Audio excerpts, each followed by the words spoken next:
Bonjour.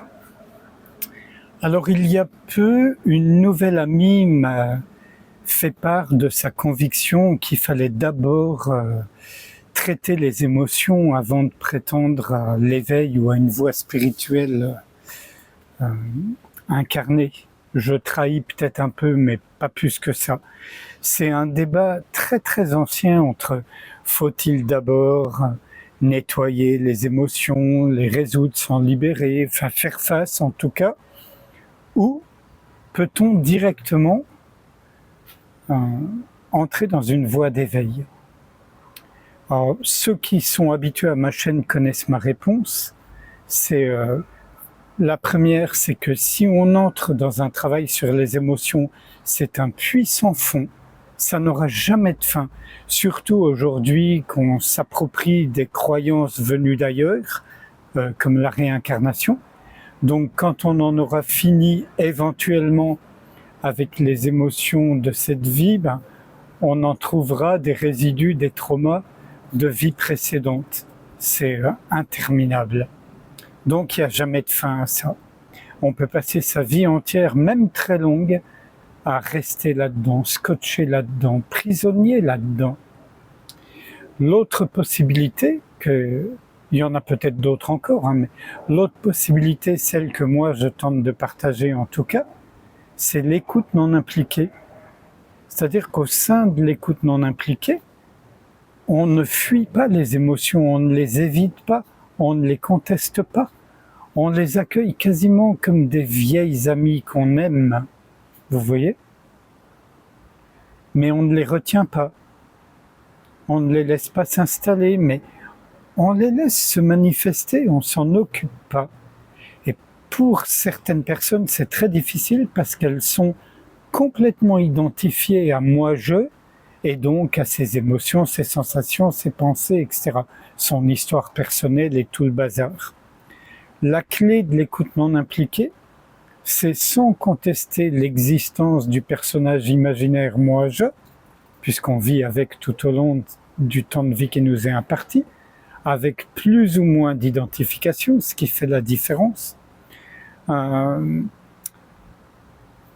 Si on est complètement identifié à ça, ça semble impossible d'accueillir les émotions, puisqu'on les voit comme douloureuses ou des ennemis ou quelque chose qu'il faut comprendre.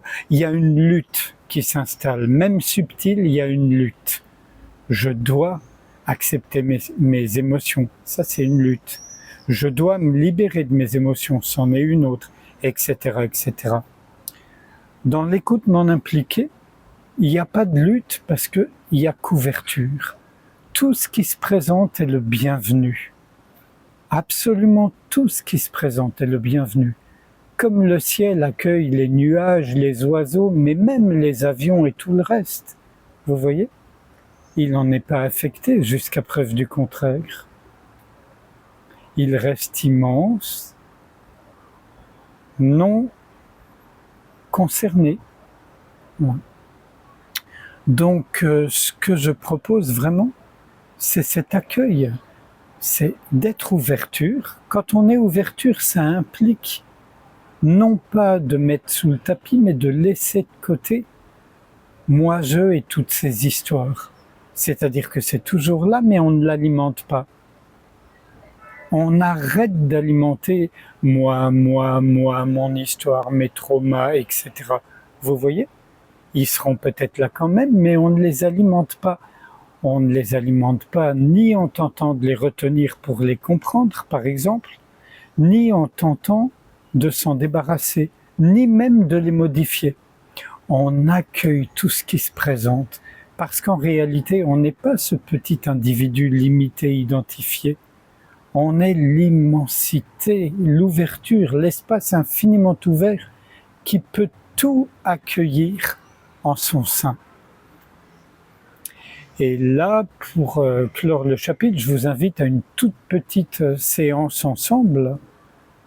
Quand je dis séance, c'est une exploration guidée où on va accueillir ce qui se présente à nous en termes d'émotions, de sensations, de pensées, ce qui vient, sans s'impliquer dedans, sans donner de carburant ni dans un sens ni dans l'autre. Alors ça peut aider d'avoir une posture confortable, peut-être de fermer les yeux, mais vous pouvez les garder ouverts. Et sans faire le moindre effort de concentration, sans la moindre intention de méditer, de vous détendre ou je ne sais quoi, simplement être ce que vous êtes là maintenant tout de suite. Mais quand je dis être ce que vous êtes, c'est pas la petite personne. Celle-là, vous allez la voir au sein de ce que vous êtes vraiment. Ça veut dire que quand on s'implique pas dans blablabla, moi, mes problèmes, mon histoire, mes amours, etc., eh ben, l'espace est tout de suite là. On le repère ou pas, mais on peut vraiment, sans le moindre effort. C'est cet espace qui accueille, c'est pas moi qui accueille et qui laisse partir à son rythme naturel.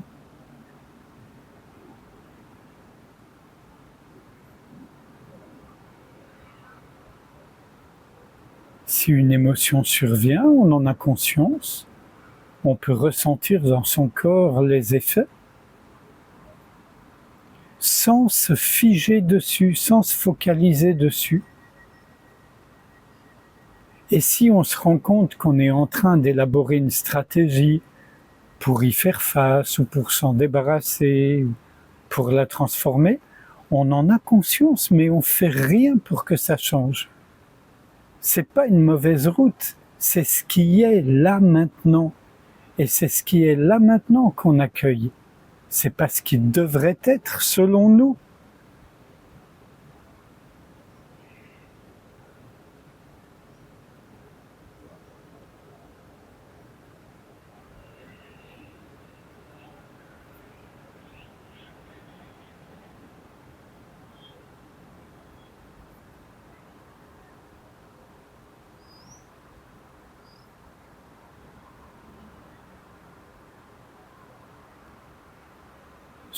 Chaque fois que moi je repars, c'est-à-dire tente de reprendre le contrôle, avec ça devrait, ça ne devrait pas, moi je, etc.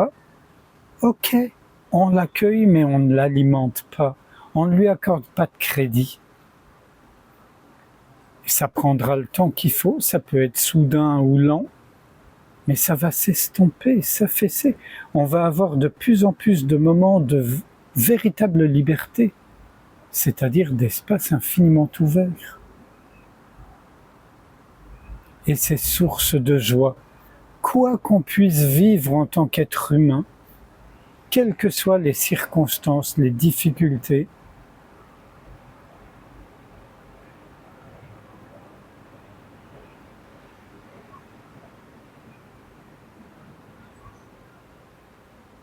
voilà.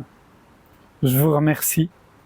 C'est un peu bref, mais je suis en train de cuire au soleil.